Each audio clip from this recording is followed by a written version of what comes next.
that's the first thing to emphasize is take self-custody of the coins. You remove the single point of failure of the state. You remove the single point of failure of the exchange itself, the counterparty risk, and you remove the single point of failure of a thief withdrawing your coins, right? It's like those are three huge risks. And 80% loss in fiat terms recovered in 18 months is nothing in comparison to a 100% loss permanently of the underlying, right? It's two very different kinds of risk. And unfortunately, we're bad at quantifying that second one because there's no warning to it, right? Welcome back to the Freedom Footprint Show, the Bitcoin Philosophy Show with Knut Svanholm and me, Luke the Pseudofin. And we're here today with Luke Broyles, who we spoke to way back when he first got on the scene. And so we're looking forward to an update from him, check in, see how he's doing. The big news that we know about is that he has joined the Bitcoin Advisor. And so we're going to hear all about that and hopefully a lot more. So, Luke, welcome back to the Freedom Footprint Show. Thank you for having me. This is a blast. We were just talking before we started recording about how the last 11, 12 months or whatever has flown by. So happy to be back. Yeah, it's been a weird year for you, I assume. You sort of came from out of nowhere and took the Bitcoin world by storm, and now it's a year later, and you keep on storming. Thank you. Doing my best. Yeah. So what does a Bitcoin advisor do? Yeah, that's a great question. Yeah. So as far as the question we'll talk about today, I think Bitcoin advisor stuff's really important. I'm glad you guys want to have me on to talk about it because yes, it's about the business. Yes, it's about promoting the business. But, as you guys know, and hopefully people watching this understand, is that Bitcoin custody is incredibly important. And as much as people in Bitcoin talk about it, I think it's still underappreciated. So, so those Dunworths, Peter, Michael, Peter reached out to me in February of 2023. So actually about the time we did our first podcast together, us three here, within that couple week time frame, whatever, Peter already reached out to me. At that point, the Bitcoin Advisor was not, they weren't pushing Bitcoin Advisor as hard as they are now, but basically the long story short is that Peter, over the last 8 years, so since 2015, 2016 or so, has been doing this company, Net Worth Advisors and Bitcoin Advisors, been in the family office space for a couple decades. And so he started this company, and in the last year or so, at least what he's told me, and I agree with him, is that the last year, really the last 12 months, is where multi-sig collateral custody is starting to shine. For me, on my end, I see that too. Obviously, not as much as he does, but that's why they're really starting to ramp it up. And so I was very fortunate to be one of the first that was invited to be a part of the team. And these last 6-8 months, whatever it's been, probably longer by the time people are watching this, it's been a whirlwind. And to your question of what we do, I don't really know. My family asked me, Luke, what do you do? And I'm like, I don't know. I go to Zoom and I do emails with my internet friends.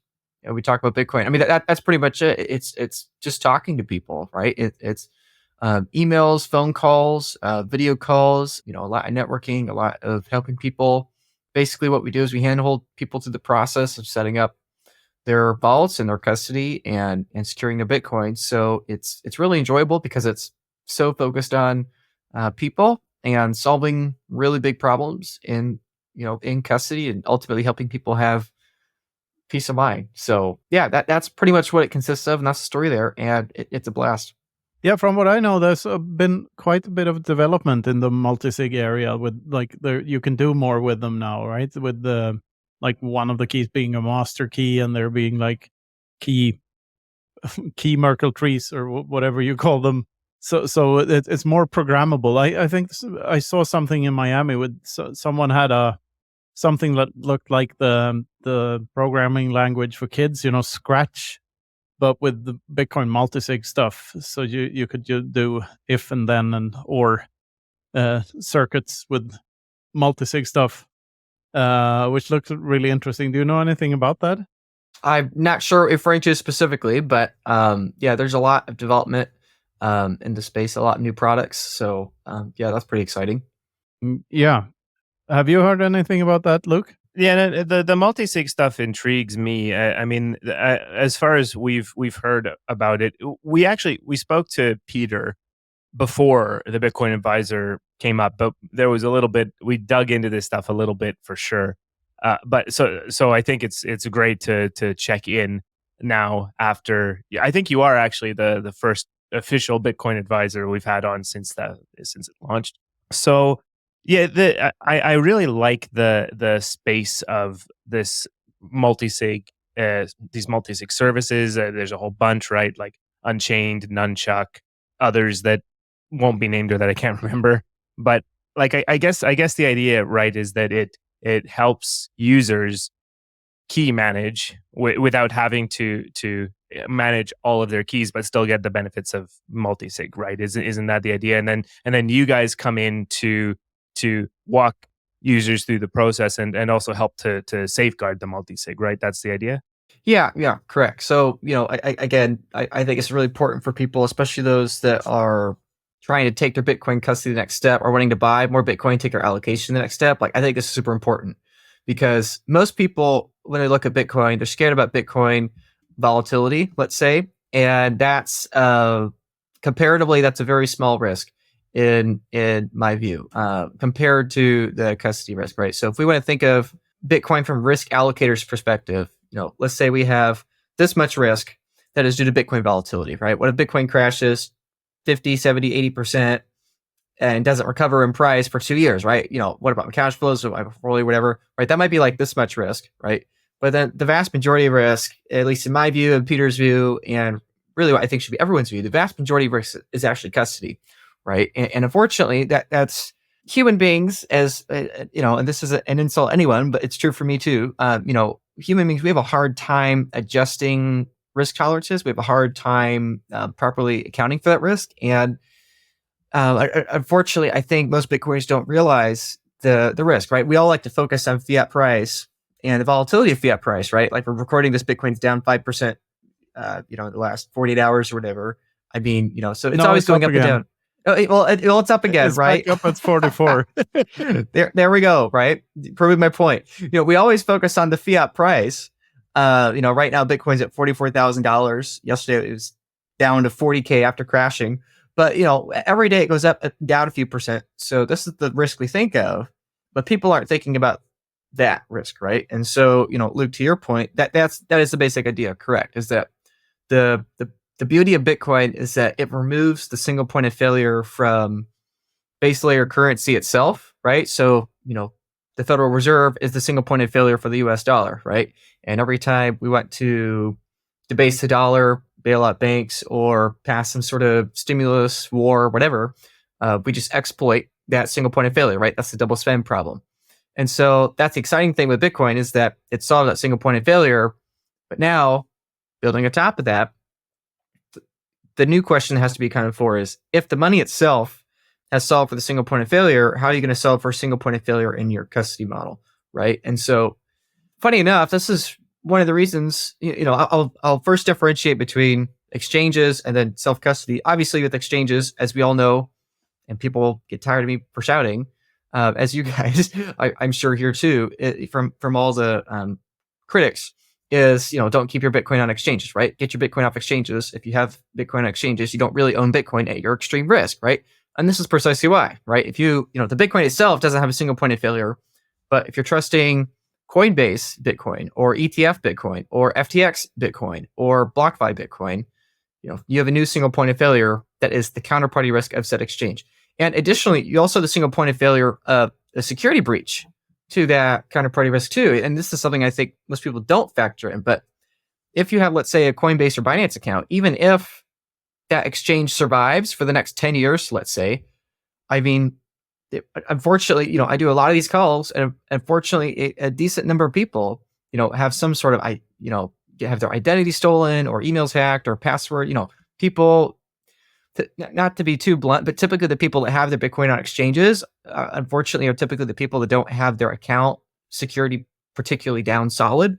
And so, unfortunately, that happens painfully frequently, where someone gets someone's, some nefarious person gets someone's exchange info, and they just drain their account, they drain their exchange, right? So there are multiple single points of failure. Additionally, obviously, then you have the nation state that said exchange isn't right. You have the CZ, whatever, the 4 billion, some crazy number lawsuit for Binance recently.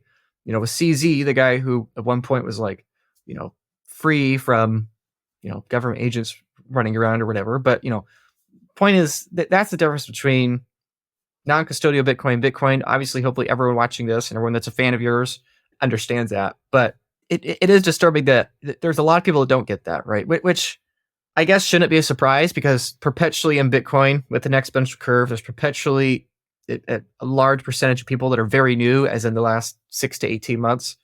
So for a lot of people, that is a new message. But that's the first thing to emphasize, I guess, is take self-custody of the coins. You remove the single point of failure of the state. You remove the single point of failure of the exchange itself, the counterparty risk, and you remove the single point of failure of a thief withdrawing your coins, right? It's like those are three huge risks.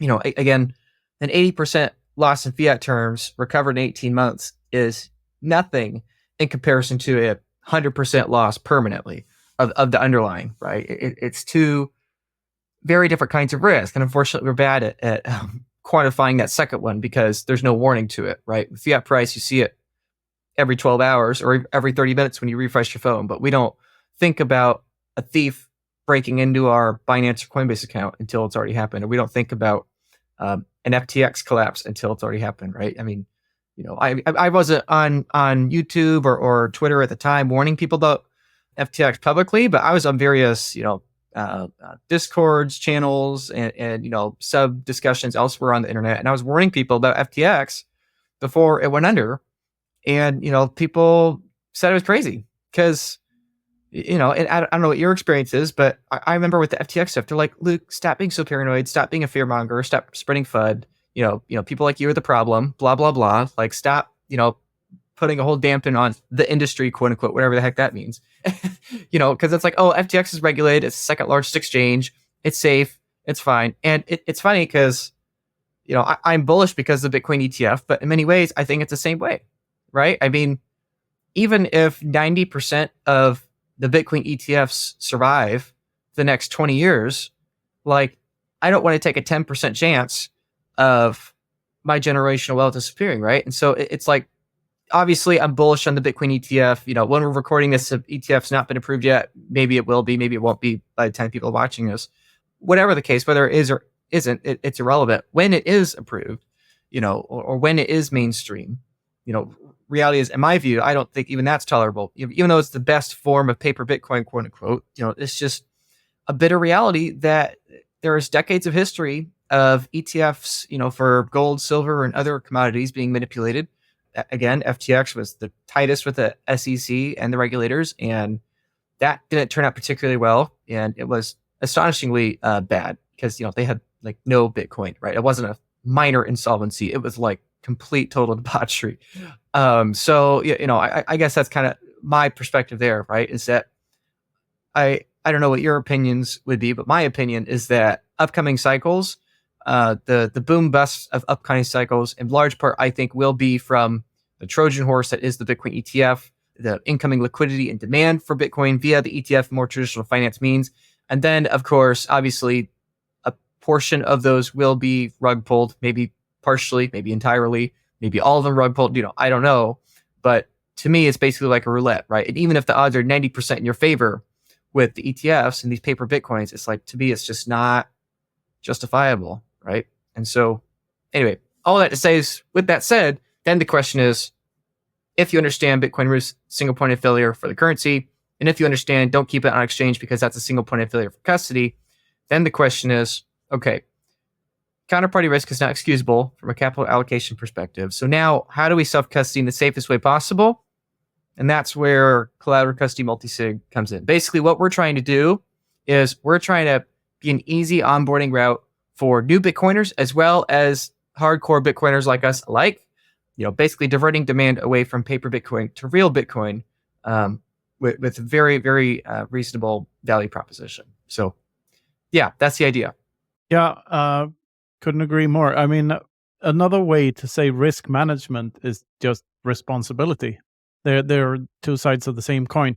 I mean, if I look back at my past when I was the captain of a boat, for instance, then that's risk management. That's all it is. Like, you're taking responsibility for this thing, for taking it from place A to place B, or port A to port B, and everything that happens in between. You have to take different kinds of risks into account and account for them all and weigh them against one another. What's more risky and what's less risky. And I think this not your keys, not your coins goes so much deeper than people understand. So all this ETF stuff and all the paper Bitcoin stuff, this is transitory. This is between now and hyperbitcoinization. It's a phase. It's true that it will attract a ton of normal money, quote unquote normal money to Bitcoin. But at the same time, it's sort of puts Bitcoin in the spotlight, and Bitcoin will steal the show because Bitcoin 200xing now from $50,000 to $1 million is certainly going to raise some eyebrows. 10 million. Yeah, 10 million. Yeah, 2000x then. Or am I doing the maths wrong again, Luke? Yeah, I am, right? There's one, a 200x is 10 million. A 2000x would be 100 million. Yeah. So a 20x would be 1 million, and a 200x would be 10 million. And regardless of which one it is, it's going to attract a lot of eyes. And here's a fun thing to think about. And it's like, what does that imply? What does it mean for your average Bitcoiner? What will happen to, like, it has happened before, but on a much smaller scale. It's one thing to go from, $100 to $1,000 or $200 to $17,000, but going from 50,000 to 10 million is a different story altogether. Like, every time this happens, it's on an order of magnitude. The network is an order of magnitude larger, right? So I guess that's a fun topic to explore. What happens the next time around? Like, say that Bitcoin is, let's pick a low number. Say that Bitcoin is at $1 million a coin. What does that mean for Bitcoin-oriented politicians? What does it mean for hardware wallet manufacturers? What does it mean for the exchanges? I know they're running out of coins already. The SAT squeeze is real. I mean, what's your view on this? Yeah, I think, well, you mentioned the politicians. Start with that. I think the horse and locomotive metaphor, I probably said it on your show before, but to give us, well, actually, maybe I didn't. But anyway, to give a different take on that, typically when I talk about the horse and locomotive metaphor, it's about like, you can't understand system within a system, right? It's very much like the Jeff Booth idea, right?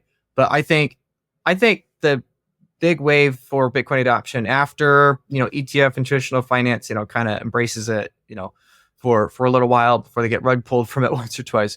I really think it's the electric grid, right? I mean, the stories, I talked to some of the guys plugging in Bitcoin, to flare methane. I've talked to Eric over, doing incredible work over in Africa with the small projects there. And it's just like, I look at that, and in the same way, the Bitcoin ETF is kind of like the Bitcoin Trojan horse for Wall Street adopting Bitcoin. I think Bitcoin, or the implications of Bitcoin on the electric grid and power generation, is like the Trojan horse for nation states, right? And it's actually the main reason I think a nation state attack on Bitcoin in a couple of years, I think it's going to be pretty low probability. That's just my guess, but I think that's going to be because of the integration of it into the grid, right? So I think that is lost on people. Most people are still thinking of it as money or number go up stuff, but they're not really thinking about it from that perspective, right? It's like looking at the locomotive and saying, oh, wow, I finally understand the locomotive. It's going to be a big deal compared to the horse because, you can go 30 miles, faster, right? But they're completely missing that. No, it's also the locomotives. That's true, but it's also a big deal because now you can move 50 times the goods for, a third the cost or whatever, right? Or now you can move a bunch of cannons and men in uniform a lot faster to the front lines, right? In large part, that's why here in the United States, where I am, it's a huge part of why the North won the Civil War over the Confederacy, over the South, right?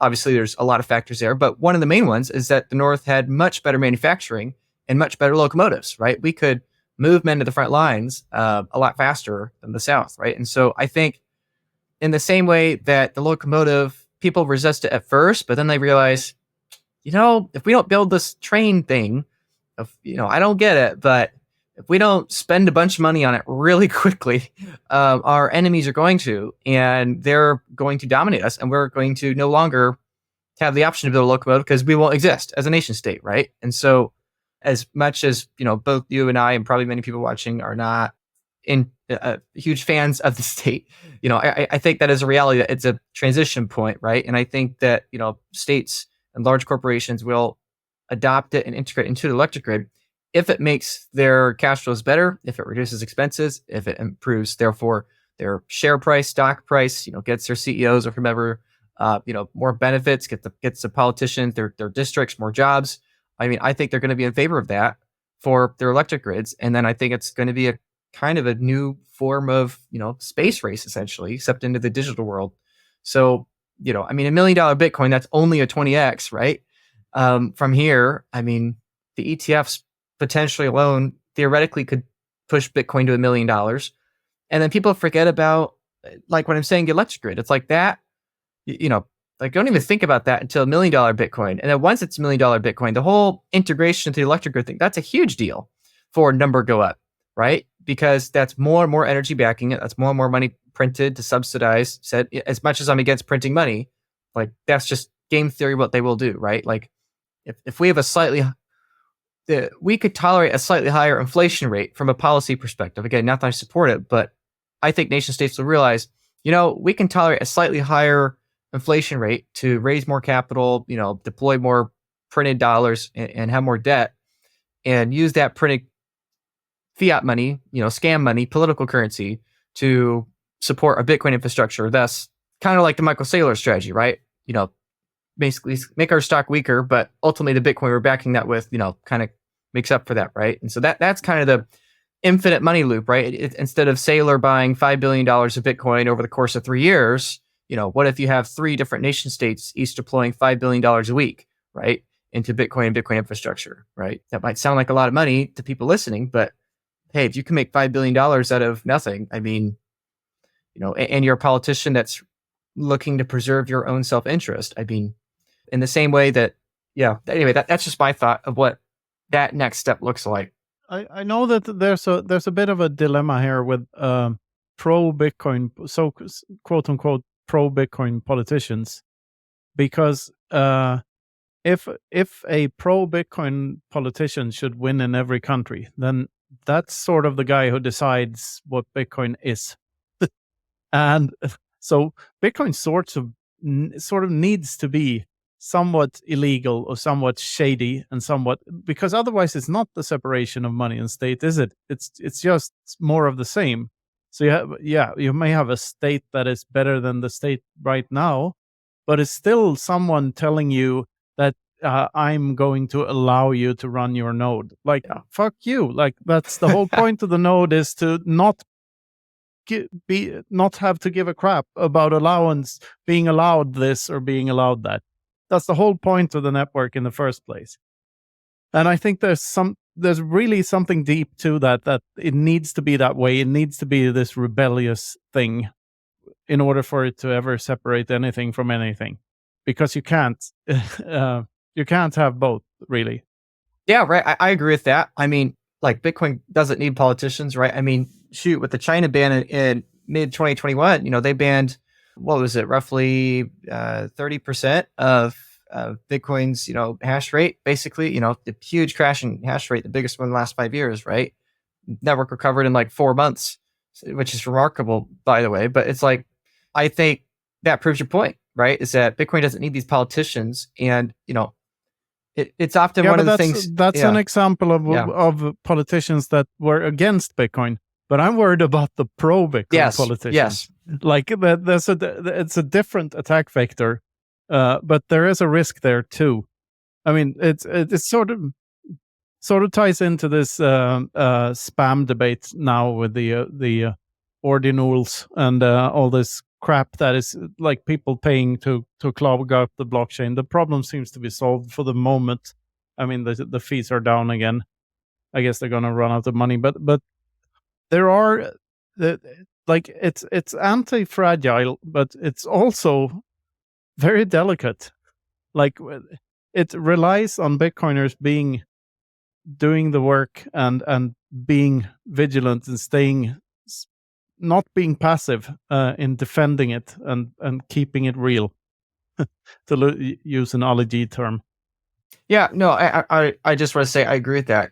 That I think the more clickable or the more commonly understood attack vector are politicians negative towards Bitcoin. But I agree with you. I think politicians positive towards Bitcoin can be a threat as well, right? I think for me, I take peace of mind though, knowing that a politician opting out, a person in politics opting out of political currency and opting towards apolitical currency though, even if they increase their influence within Bitcoin, by being a voice, quote unquote, in the space or having, a following, I think net, it actually gives them less kinetic and forceful power over people because they're abandoning, the political sense, right? So like, Bukele, I think is probably the prime example of this, right?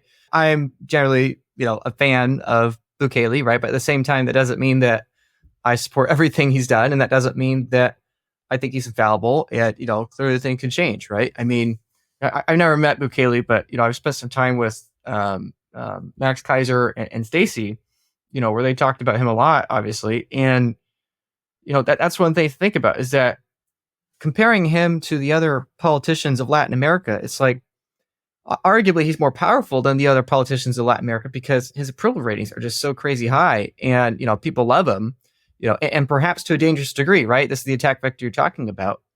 I guess I kind of force myself to be the optimist in that, the president of Venezuela has like total control dictatorship over the country because they control the money. They debase on their, population all the time. Venezuela hyperinflation, right? One of the most famous examples of the century so far. So when I look forward, it seems Bukele's only going to have more and more influence. Even if he leaves politics, his voice and reputation will have a higher influence, especially as Bitcoin vindicates him and shows that he was right.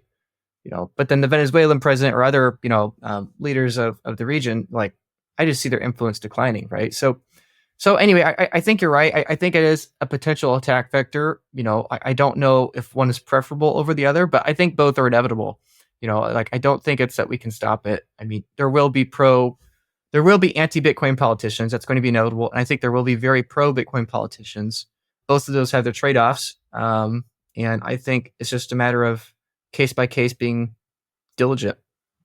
Yeah, and the beauty here is that regardless, it's still a Trojan horse. It will still give them less power over time, less and less power over time for our grandchildren and so on. So it's still it acts as the Trojan horse with the pro guy and with the against Bitcoin guy. All right. You might have noticed that we've recently partnered with Amber App.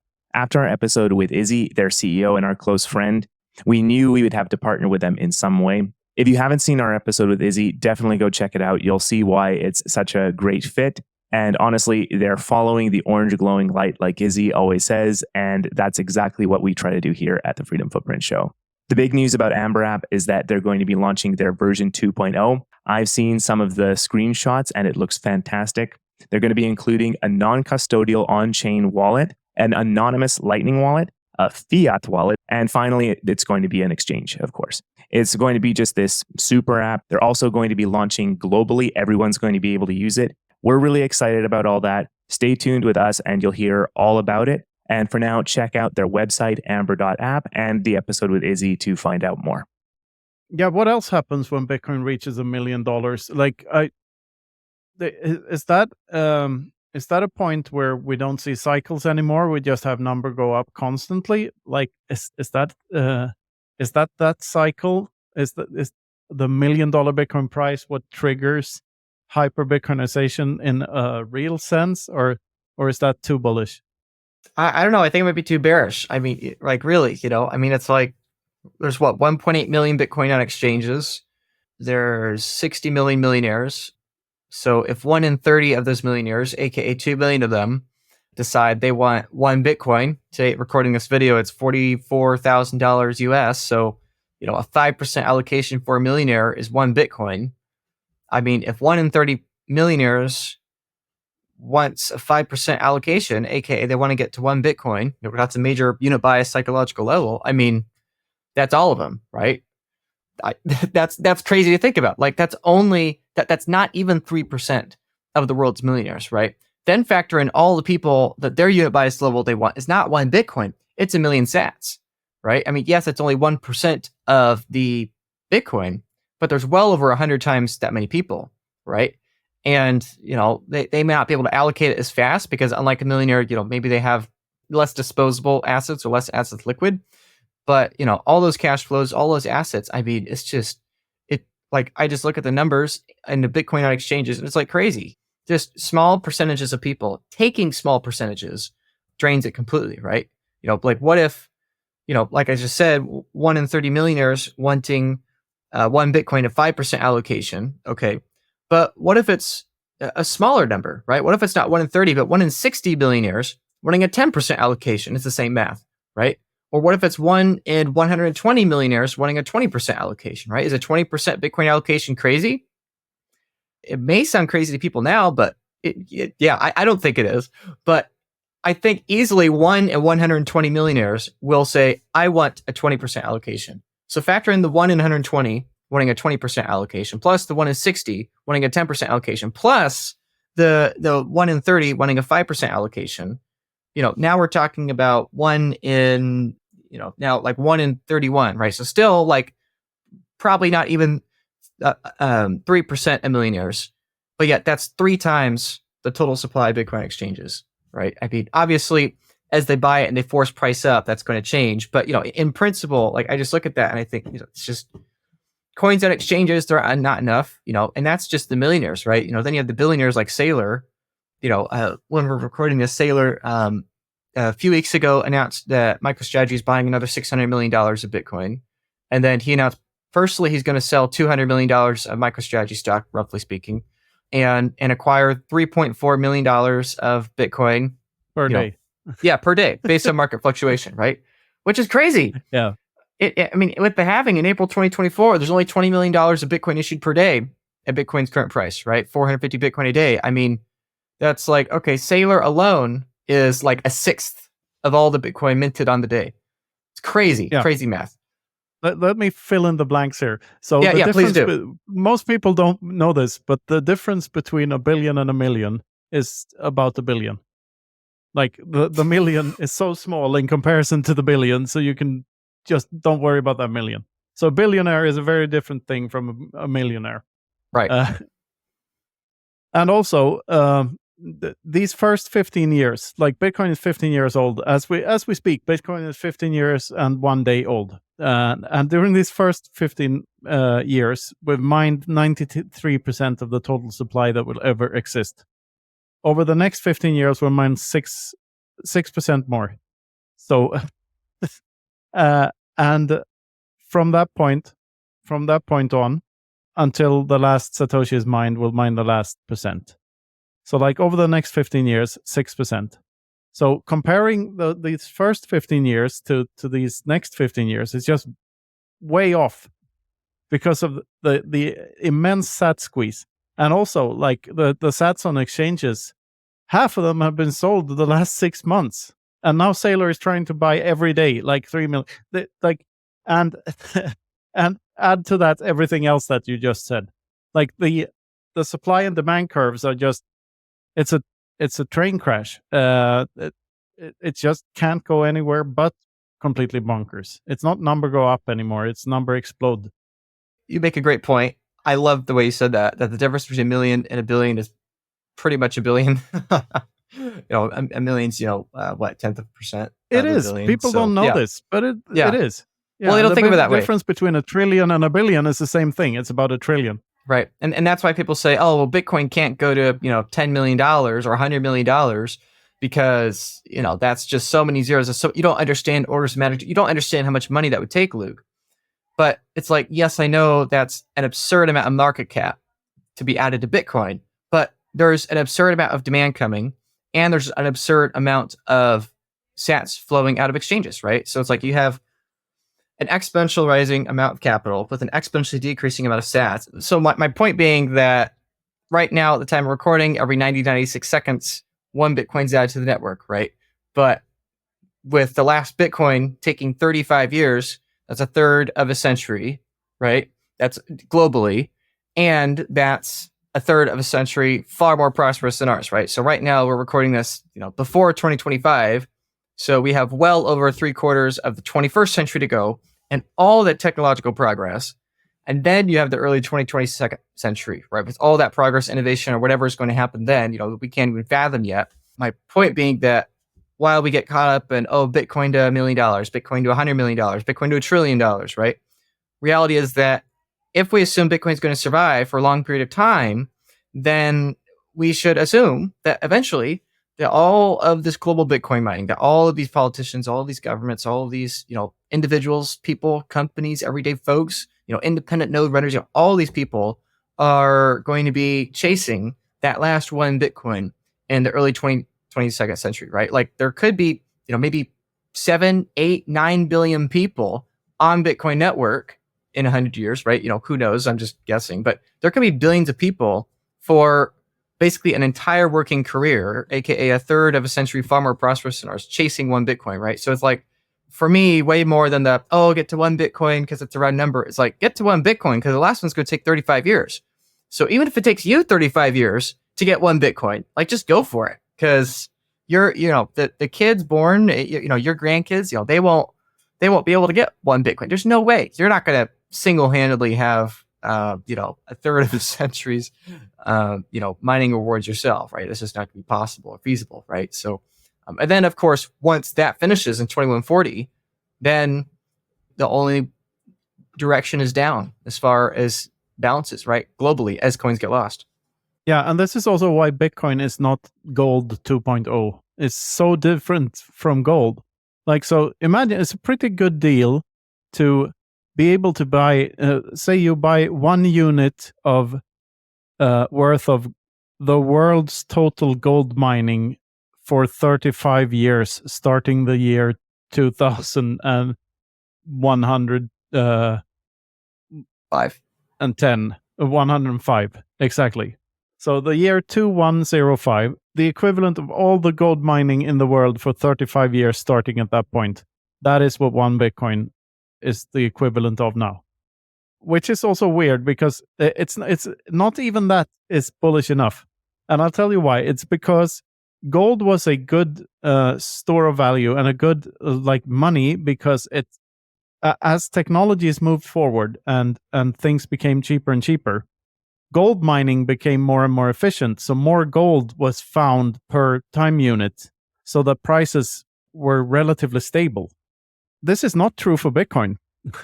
Because as hashing technology gets better, the Bitcoins don't get found faster. Like that doesn't happen. That's why we have the difficulty adjustment algorithm. So it's even better than that. It's even better than owning the gold. Because I mean, it's so weird and so hard to wrap your head around, but it's definitely not gold 2.0. By the way, isn't it this next halving that Bitcoin's inflation is actually lower than gold, or its stock to flow ratio? Yeah, it's stock to flow ratio. I would say it's less so Bitcoin inflation, more like Bitcoin issuance. But yeah, the stock to flow officially goes under gold this cycle, right? I think, Yeah, to your point about, yeah, forever, indefinitely, 2-0. Yeah. I think most people will look back at this conversation, right? You see, people today look at us, normal people look at us Bitcoiners and they say, oh, they're crazy. They're comparing Bitcoin to gold. That's so stupid. That's so idiotic. Gold's real money, blah, blah, blah. So everyone hates the Bitcoin to gold metaphor today for that reason, right? I think it's too optimistic. But to your point, the opposite. Yeah, but to your point, it's the opposite. Like we're in this 20 to 30 year window where people think the Bitcoin to gold metaphor is stupid because gold is obviously better. But then that's going to be dwarfed by the many, many decades, if not centuries, from the 2040s, 2050s onwards, where people are like, why are you comparing gold to Bitcoin? They're entirely different, right? It's the same thing with the horse and locomotive, right? It's like if you were to just be plopped in the middle of our current time in the 21st century, why would you compare the horse and locomotive? It's like, okay, like that seems no different than comparing a car to a goat. I mean, it's like, it makes no logical sense if you don't have the historical context, right? Like the metaphor makes no sense. It's the iron horse, but it's an analogy for ancient people trying to get up to the modern era, right? Like the horse locomotive metaphor makes sense in the 1820s, 50s, 90s, early 1900s, even maybe. Now it doesn't make any sense, right? It's going to be the same thing with Bitcoin. Like the gold Bitcoin metaphor is not going to make sense to my grandkids, and it doesn't make sense to our peers today, but for two very different reasons. And I think that's funny to think about and appreciate, is that we're in this narrow window where the metaphor kind of works, right? We can actually compare Bitcoin stock to flow to gold, and some people get what we're saying, but the majority now don't like it. The majority of the future don't like it, but hey, for those with ears, hopefully they'll listen. So the thing I don't like about the horse to locomotive metaphor is that the horse and the locomotive are somewhat too similar. The locomotive is better than the horse. It's faster and takes more people, but it's not orders of magnitude faster. You know what I mean? So it's more like if you compare communications technologies, you would compare a rune stone to TikTok or something. Like that's more that's more accurate. of how much. Yeah. So or a skateboard to the Starship Enterprise or something. Like you're right. Yeah, it's so much more. Yeah. Perhaps I don't have the numbers off. I don't have the numbers to back this up, but I would easily guess that the locomotive makes transport orders of magnitude more cost efficient. But as far as speed and all that goes, it does. Yeah. But the reason I like that metaphor though is less so. This is the beauty of metaphors, right? All models are wrong, but some are useful. All metaphors are wrong, but some are useful. But the reason I like that metaphor, the reason I always bring it up, is because, like, we often forget how recent that was, right? Like, that was barely 200 years ago. I mean, that's 200 years is nothing on the grand scheme of history. And that's like 3 or 4, maybe 5 generations ago for most people. I mean, like my grandmother's in her 90s, and her mom was in the wagon days, right? And like she remembers stories of her mom telling, from that, right? I mean, because she was old and her mom had her late. It's just it's incredible to think about. But like my family being an instance, and maybe some people watching, they know extended family, whatever. But it's like there are people still alive that had a direct personal relationship with people alive at the time of Napoleon and the pre-horse, automobile era. Like it's so recent, and yet there's been so much technological change, we just forget that's the case, right? And to me, that's why talking about Bitcoin is so important, is that yes, it's about, hopefully everyone watching this is buying Bitcoin, adopting Bitcoin, but it's also about what's the next adoption curve behind Bitcoin, right? Next after Bitcoin, because whatever that adoption curve is, in my guess, I think probably anyone that's looking at technology from that futuristic perspective, the Bitcoin adoption curve is much faster than the internet's, and whatever's up to Bitcoin, I think, is going to be much faster than the Bitcoin adoption curve, right? Now, that gets into cloud or custody multisig, which is a big part of why I joined Bitcoin Advisor. I kind of tying that back into the conversation is, I think that's an adoption curve way faster than what anyone is expecting, right? Basically it's custody innovation within the adoption curve of Bitcoin. So meaning it's like an even more hyperbolic adoption curve, right? But again, that's the general point, that for people looking to buy Bitcoin and then adjust to the technology of the future, is that's the trade-off. The trade-off for endless prosperity flowing at us into larger orders of magnitude is that the adoption curves are going to get steeper, things are going to get outdated much faster, and keeping up with technology is a much more urgent thing, right? I mean, everything's a trade-off. That's the trade-off of having faster innovation forever, is that you have faster innovation forever. So, yeah. Anyway, that's why I like that metaphor of the locomotive. And back to this, the time perspective. This was in the news just last week about that the President John Tyler, born in 1790, has a grandson who's still alive today. Correct. So there's grandson. Grandson. Yeah, grandson. Yeah, so that's 2 generations away. So like the US is just a handful of generations old, which is so weird when you think about like the Santa Maria and Columbus sailing across the Atlantic. into the vast nothingness, and hoping to find India and stuff. That's just a handful of generations. So try to predict the future 5 generations from now. Like, it's impossible, especially since everything goes exponentially faster every year. So it's just crazy when you think about it, and how close in time these things are. And I think the transitioning from horses to cars, that was like a decade or two. That's all the time it took, and that's way, way, way before internets or even fucking telephones, proper telephones.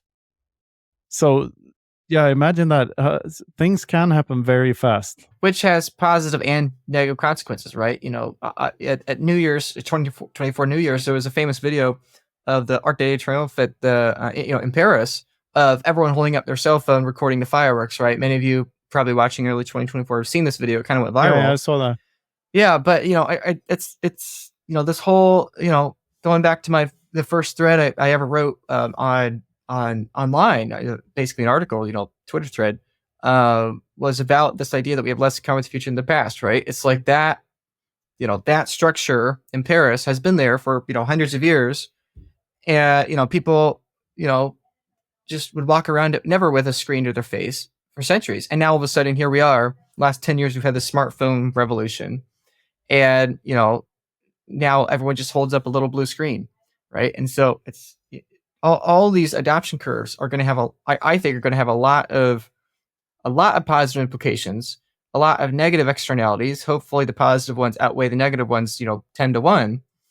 But I think I think the heart of Bitcoiners is to be thinking with that forward mindset, because we know we can't predict it, right? And that's why Bitcoin number go up is the only futurist, quote unquote, thing I like to predict, quote unquote, predict, because it's like whatever the said innovation is, like, I have no idea, you have no idea, everyone watching, we have no clue. But whatever that innovation is, if Bitcoin survives and it has the most Lindy effect, it's going to be what we denominate those innovations in, right? So it's kind of like the meme, the Bell adoption curve, right? Where the person over here, the quote unquote low IQ, is Bitcoin number go up forever. 80 IQ. Yeah. The 80 IQ. And then over here, the, absolutely. Whatever, the 150 IQ or the 200 IQ guy is like number go up forever, because it's like whatever the innovation is, it's foolish to predict what the innovation is going to be. You can't predict the internet when, in 1903, when the Wright brothers first take off, right? It's like, you can't do it. Or probably a better example is like, okay, 1903, we invented the airplane. 1945, we dropped bombs on Hiroshima and Nagasaki from a B-52, right? And then you have landing on the moon in the 60s, and now you have other space stuff. I mean, it's just like, that's crazy, And so I think it's nonsensical to guess what the innovation is going to be, but if that innovation is going to occur, and if Bitcoin survives, then Bitcoin's going to denominate it, right? Yeah. It should have been the other way around. They should have faked the atomic bombs and actually landed on the moon. Like, that would have been better for the world, I think. Yeah. I mean, if you're going to choose faking one of them, fake the war, right? But unfortunately, when the guns are out, you actually have to do the real thing, right? You can't fake it in war, otherwise your bluff will be called. Yeah, well, you could just have some charming person go to Hiroshima and pay everyone to say that we're bombed. Like, that would have been way better for everyone. Maybe cheaper. Maybe cheaper. Yeah. Like really, like nuclear fission and fusion. It's like, okay, we discovered that. Now we have nuclear energy, and now we have a nuclear bomb. It's like same thing with smartphones. It's like we could record a podcast anywhere in the world with these devices, or we could miss the moment being perpetually plugged in, right? And these adoption curves are going to get faster. It's like, missing the moment, though, what it does is that it gives us an accurate, very, to play the devil's advocate there, it gives the Arc de Triomphe, it gives humanity a memory of what that looked like exactly, and from all different angles. Like, it's very easy to reconstruct that thing, should it ever be bombed in the future, now that we have such a good record of it.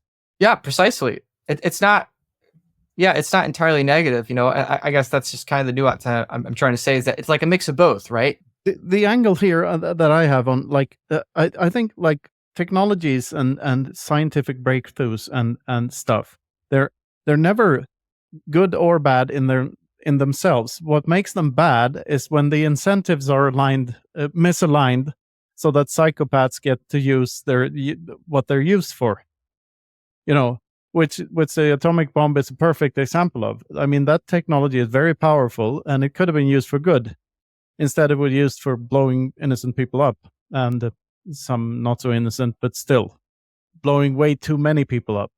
And that's the thing. It's back to praxeology again, and the resources being misallocated because of theft. That's what creates the bad incentives, and that's why science and technology gets a bad name, because it ends up in the hands of the wrong people. So that's what we have to fix, and that's what Bitcoin fixes in my mind, and that's why I'm so optimistic about it. Yeah, it's a great perspective. That's why Bitcoin survives, is because as long as it remains outside the control of human beings, where we can't distort, manipulate, or debase its supply, then as long as that happens to where it can't, then inherently it can't fall into good hands, quote unquote, and it can't fall into bad hands, because then there's no ability, right? So I mean, like, for me, that's the Achilles heel of a Bitcoin. I mean, if Bitcoin's a Trojan horse, I guess that's like two metaphors of the same thing. But like, if the Achilles heel, if there's an Achilles heel for Bitcoin, to me, that's it, right? It's good people, quote unquote, or any people getting control of it. Because if good people can control Bitcoin, or let's say well-intentioned people could control Bitcoin, then inherently people with bad incentives or misaligned incentives inherently will also be able to control it, right? So that's, to me, that's why the case for Bitcoin as an apolitical money is so important. It has to be out of control of everyone to ensure it's out of control of the bad actors. Of anyone, yeah. Yeah, it has to be in control of everyone in order for it to prevent it to be controlled by someone. Next up, Wasabi Wallet, the privacy by default, open source, non-custodial Bitcoin wallet with CoinJoin built in.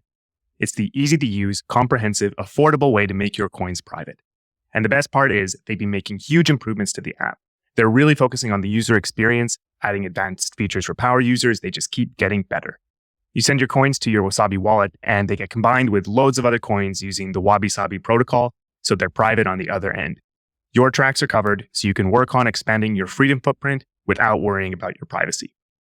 So check out wasabiwallet.io and download Wasabi today. Our newest sponsor is Geyser. They are the portal to the creator economy on Bitcoin. On Geyser, creators can monetize their work through their communities in a social and engaging way, and supporters can send sats to their favorite projects. Geyser has also recently integrated with Zaps and Podcasting 2.0, so every Zap sent to a Geyser address shows up on the Geyser page. We have a Geyser fund ourselves. It's the best way to support our show directly with Bitcoin. So whether you're a creator or a supporter, check out Geyser at geyser.fund today. Hey, so Luke, I just wanted to check, as we started going down the rabbit holes here pretty quickly. Was there anything else that you wanted to say about the Bitcoin Advisor stuff you have going on?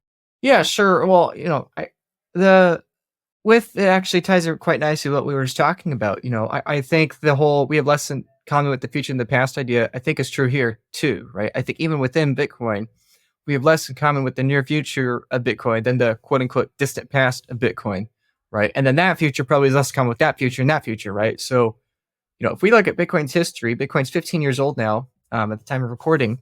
And if we look at Bitcoin's history, the vast majority of Bitcoin's time has been like single sig adoption, right? It's people having, one set of 12 words or 24 words to back their Bitcoin, right?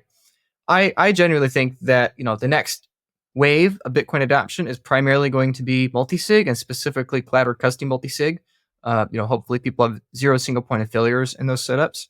And then I think the wave after that is, the layer 2 mass adoption, the daily payments, those kinds of things for people, right? Because not everyone's going to be able to afford layer 1 transactions. That's an inherent reality and trade-off, right? And so I think the days we're in right now for Bitcoin, I think these are like ancient days. Like, I think these are like, ancient Roman days in Bitcoin's story.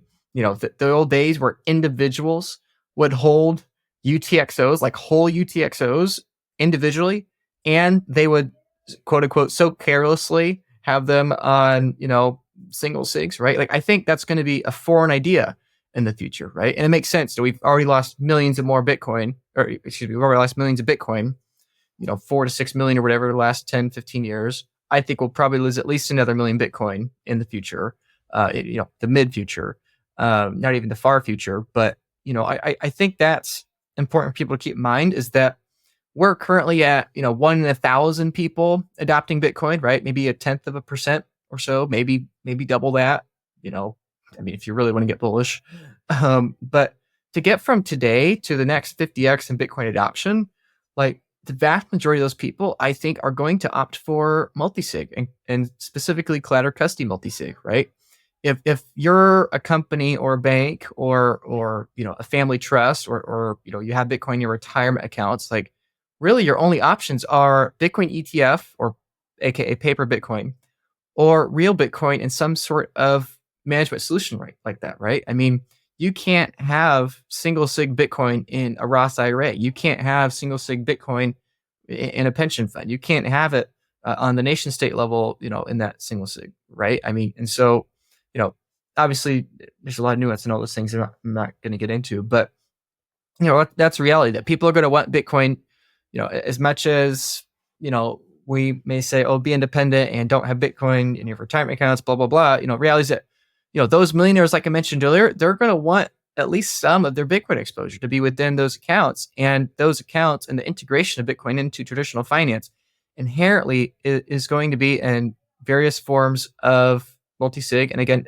specifically cloud or custody multisig arrangements, right? And so, I say all this to emphasize that I think Bitcoiners need to prepare for that because, again, number one problem with Bitcoin is education. Number two problem is custody, right? And this is perhaps the biggest change in Bitcoin custody I think we've seen to date. There have been multiple big changes already, but I think it's going to be very dramatic, and I think it's going to be a very steep adoption curve. And those are the three options for Bitcoin custody, right? You have custodial Bitcoin, paper Bitcoin, which again, I don't think is excusable besides extremely rare, niche circumstances, maybe, because again, I don't want to take, like you were saying earlier, you were a boat captain, right? It's like, I don't want to go out on the boat. If I think, I think there's a 90% chance we'll make back to port today, right? It's like, it makes no sense, right? It's like, okay, yeah, sure, that's good odds, but I don't want my doctor to say, yeah, there's a 95% chance that you'll make it through surgery, wake up again, right? And like with the ETF, it's like people right now will tolerate Bitcoin ETF and Bitcoin exchanges and paper Bitcoin because they don't understand Bitcoin and they don't understand the bullishness of Bitcoin. People hold Bitcoin on exchanges because they think it's going to 100,000, not 100 million. If people understood Bitcoin's going to 100 million, they would never hold Bitcoin on exchange, right? Because that's illogical. So point is, as people begin to realize this isn't an option, they're going to realize self-custody is the only way. With single sig, it has great advantages, it has great uses. There are trade-offs though. The same thing with multi-sig that's self-directed, and the same thing with multi-sig and collateral custody. So really, at the Bitcoin Advisor, what we help people do is we help people adopt collateral custody multi-sig that, from a loss mitigation perspective, our goal is to help people prevent losing their Bitcoin. Been in business 8 years.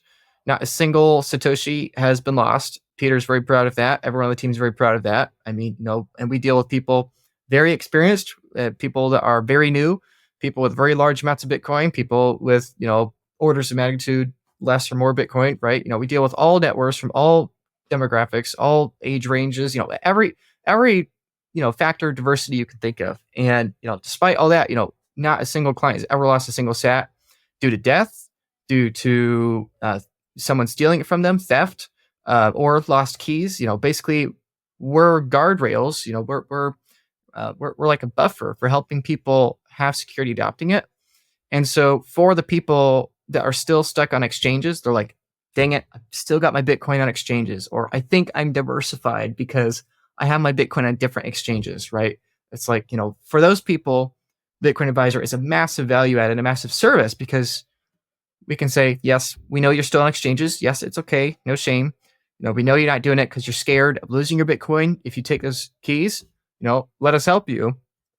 take those keys, take self-custody in a cloud custody format to where even if you make a mistake, we can work together and make sure that you're taking things slow at your pace to where your Bitcoin is recoverable, right? Basically helping people take that next step of, as you put very well earlier, responsibility. And then from the optimistic perspective too, ultimately, really the Bitcoin advisor, the main value add we're going to add to people is not charging a small fee on Bitcoin at $44,000 US. That's not the real business model for us. The real goal is help people get through the chasm of the next 5 years, keep Bitcoin secure, help them not lose their Bitcoin, not to improper UTXO management, not to scams, not to theft, not to losing their own keys, not to death, not for any reason. Don't lose a single sat, getting through this adoption phase.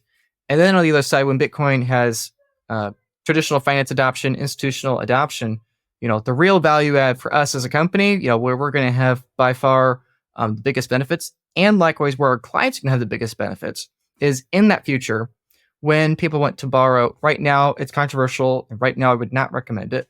But eventually, there are going to be a lot of people that do want to borrow against their Bitcoin. They do want to borrow fiat against their Bitcoin. Just a small percentage they're going to borrow, live off of it, right? Or they're going to want to time lock their Bitcoin, or they're going to want to have Bitcoin's collateral variance for a bunch of different insurance possibilities, right? So, basically incorporating Bitcoin into that space is going to take a very long time, and it's not ready yet. But eventually, when that does happen, what are banks going to want? What are people going to want? What are companies going to want? They're going to want to work with clients to have a collateral custody arrangement with the company on the planet that has the single longest track record of providing collateral custody multi-sig options with the longest standing perfect record of a 0 sat failure rate, right? And so I'm very confident that is Bitcoin Advisor. We've been a pioneer in the estate planning space, helping people, protect their Bitcoin for their kids or grandkids.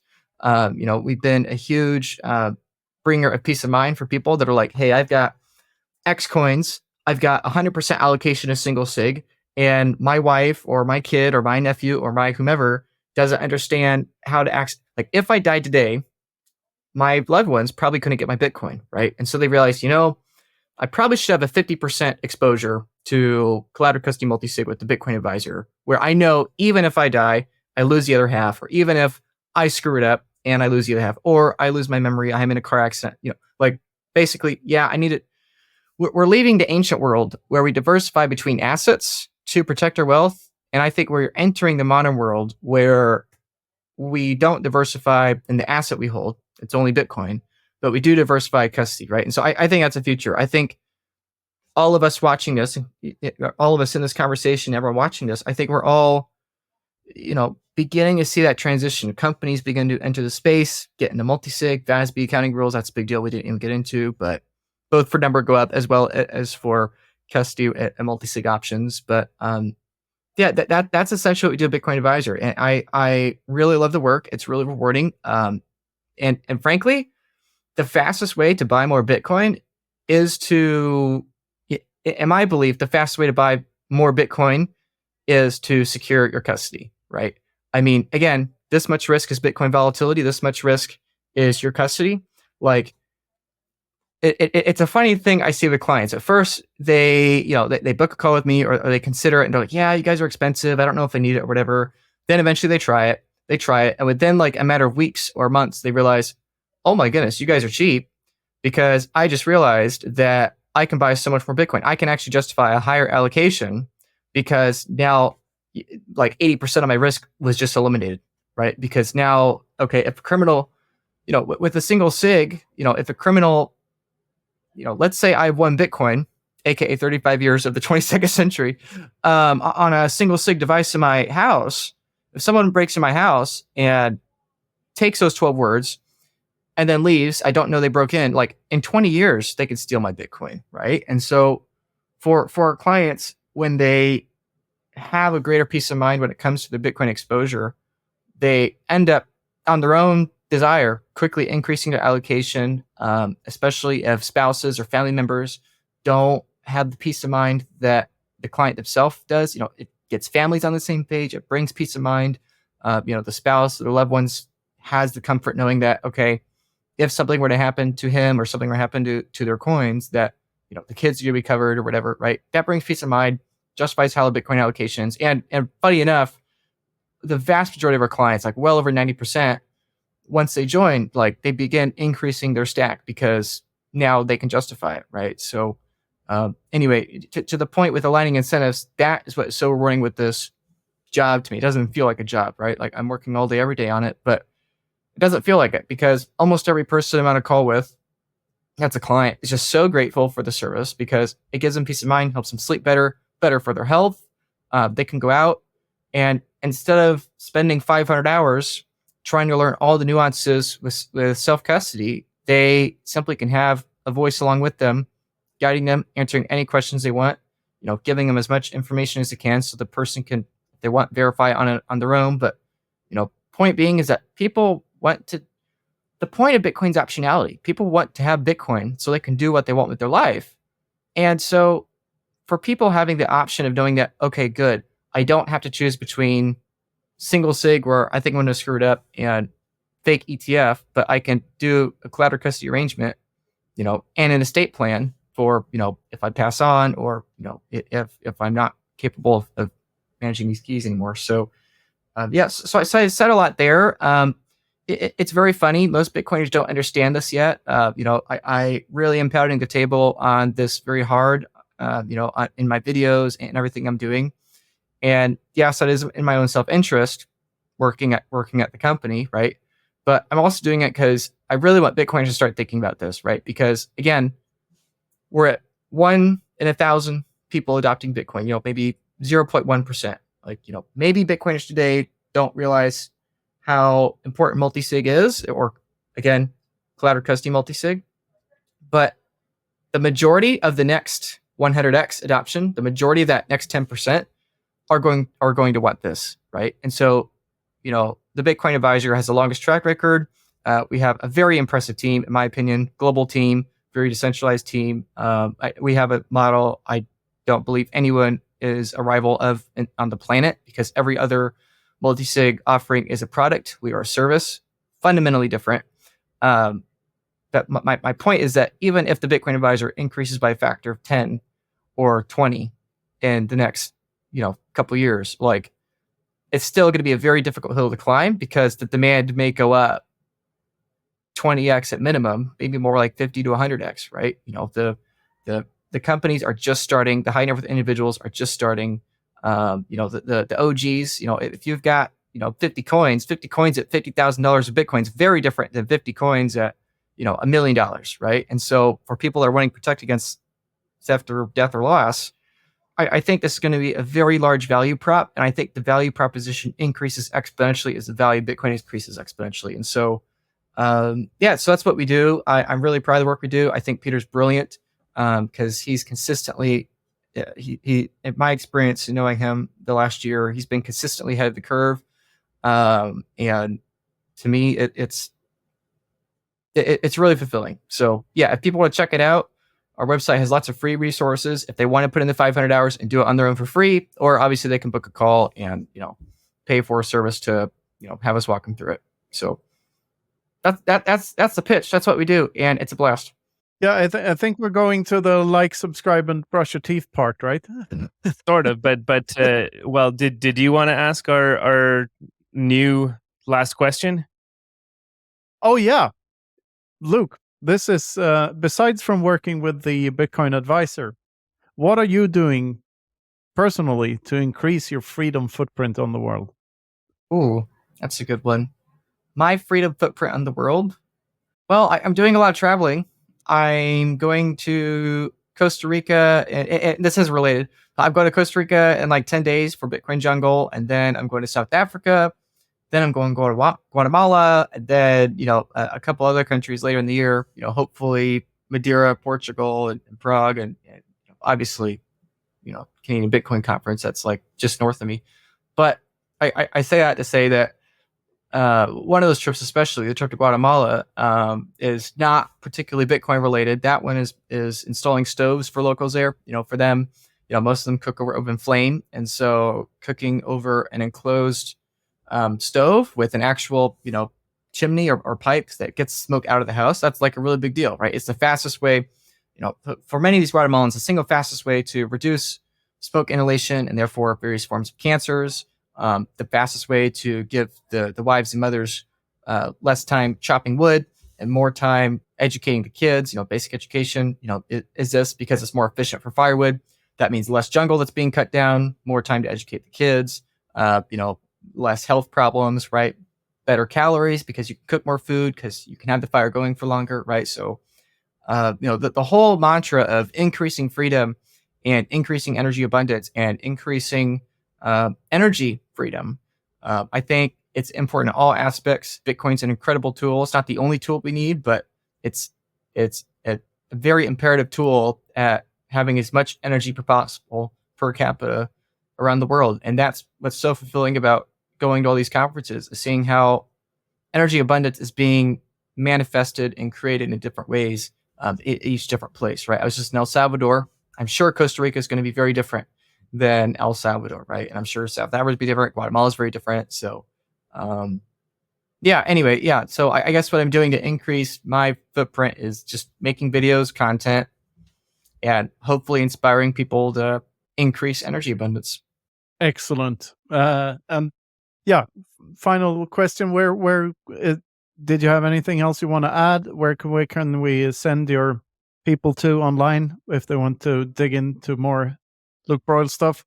Yeah, I'm on the platform formerly known as Twitter, currently known as X. I'm on there. You can follow me there or subscribe on my YouTube channel. Most important though is obviously Bitcoin Advisor. You can find me. You can email me, luke@thebitcoinadvisor.com, or you can find me on the Bitcoin Advisor's website. They can book a free call with me. We can talk through their custody and how I believe we could improve it, make it more secure, and help them buy more Bitcoin. So, Twitter, YouTube, or Bitcoin Advisor. Excellent. This has been the Freedom Footprint Show. Over to you, Luke. Well, you just said what I was going to say. Thanks a lot, Luke. This has been fantastic. And subscribe, brush your teeth. This has been the Freedom Footprint Show. Thanks for listening.